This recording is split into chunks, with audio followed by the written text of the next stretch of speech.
I think when people lead a life outside of the norms of society and burn bridges as they go, they're left with very few choices.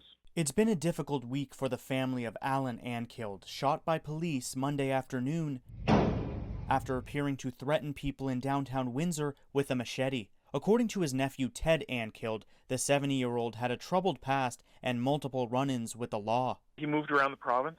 He was in the Hamilton area, and then he was back in Windsor, and then he was out west. And then about 2 years ago, after he was released from prison, he made his way back to the Windsor area. Back in 2014, Andkilde, who was 62 at the time, was charged with multiple offenses, including aggravated assault and breaking and entering. Media reports say he was sentenced to 5 years in prison, where court heard he forced his way into a property and slashed a person's neck. Ted Andkilde also says his uncle pleaded guilty to an assault charge back in the early 90s. His entire life was riddled with brushes with the law, and he unfortunately left a lot of damage in his wake.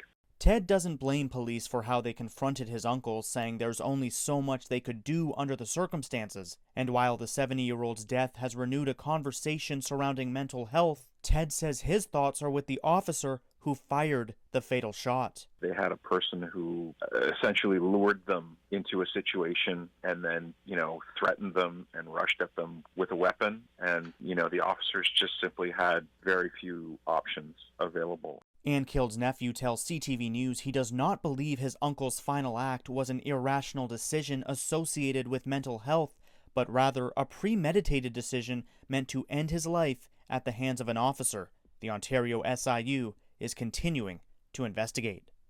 Sanjay, Maru, CTV News.